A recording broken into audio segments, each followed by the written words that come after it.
Hi everyone, it's Simon Keeling here, weatherweb.net. It is Thursday the 2nd of May. Thanks again for watching WeatherWeb. Remember that we kept free of charge by the adverts that you see around the screen here. And by you coming back and using the site and using the adverts, it's that generates the revenue that keeps us free of charge. So thanks for doing that.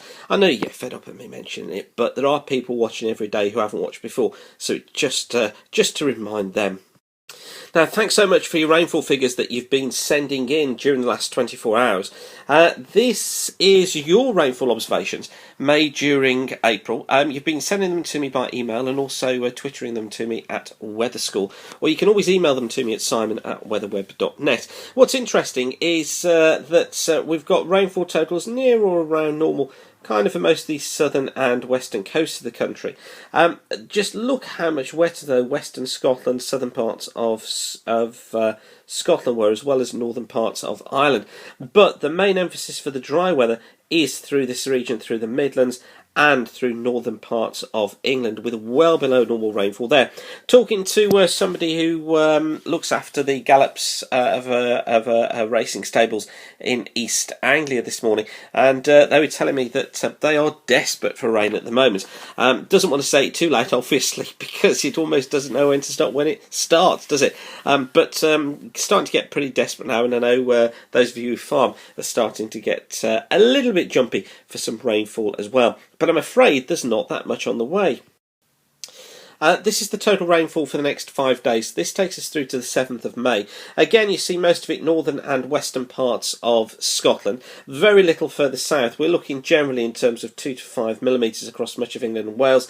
Perhaps a little bit more across northern England. We might get 5 to 8 millimetres northern England, northern Wales and the southern parts of Ireland. But really, it's northern and western Scotland seeing the most in the next 5 days. The following 5 days, up to the 12th of May, so from the 7th to the 12th of May, a little bit more in the way of rainfall. Generally, could be looking around about the 10 millimetre mark for most, and generally most of that coming from one single outbreak, which may well be late Tuesday or Wednesday.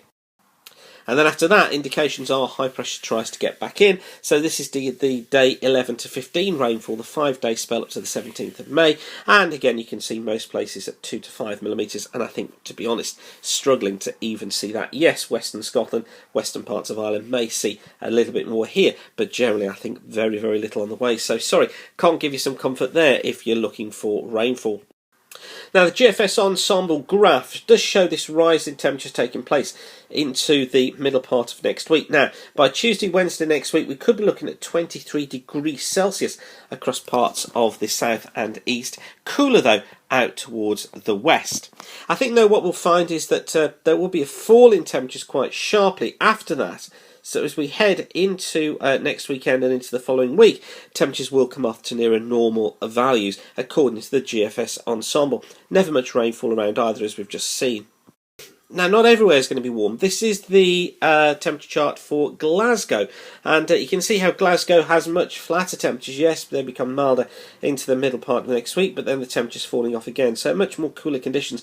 And also notice too, significantly more rainfall in the next week, and also some bits and pieces of rain in the week after. So there is this divide west to east through the country. Now, we've got warm weather at the moment. Why is it it's turned warmer? Well, it's the jet stream. This is the jet stream chart with the isobars underneath. So you can see here how the jet stream is generally, it's kind of taking that pattern just at the moment across the north of the British Isles, a split jet stream with a section running off down to the south as well, which is basically the position we've seen all winter, high pressure centred out here. This is the chart for 6 o'clock this morning. And it stays that way through the weekend as well. As I say, we're going to be seeing these warming temperatures. High pressure is in here, and the jet stream through the weekend probably doing something like that, and another section of the jet probably running somewhere like that. So again, we're staying on this warmer side, and it's just pumping warm air northwards all the time. Now, I showed you a few days ago the MJO, and this is the updated forecast from the ECMWF. So, again, looking for a potential of any breakdown. Now, we look for phase 4 generally of the MJO to get more into a positive North Atlantic oscillation, which basically means the westerly winds can get going again across the Atlantic. And you can see the green line here that I'm going to highlight for you, so it becomes the red line through there. You can see how we do go into phase 4. Now, that is probably, when we count back the days, 31st, 30th, 29th, 28th, 27th, 26th, 25, 24, 23, 21, 20th. So it's around about the 20th of May. And this has been consistent that the ECMWF has tried to bring in this westerly flow around the 17th to the 20th of May period. So I think what we're going to do is we'll focus on the 20th of May for the potential for a breakdown. ECMWF normally quite good at picking this up. It's only a weak MJ-owned signal that we're picking up. So it could be the westerlies break in, but it may be that actually the westerlies are further south. So they tend to be through Bay Biscay, through central parts of France, through the Mediterranean, rather than further north. But I'm going to focus still on this date of the 20th. Let's stick with that for now to look for the potential for a breakdown into wetter conditions.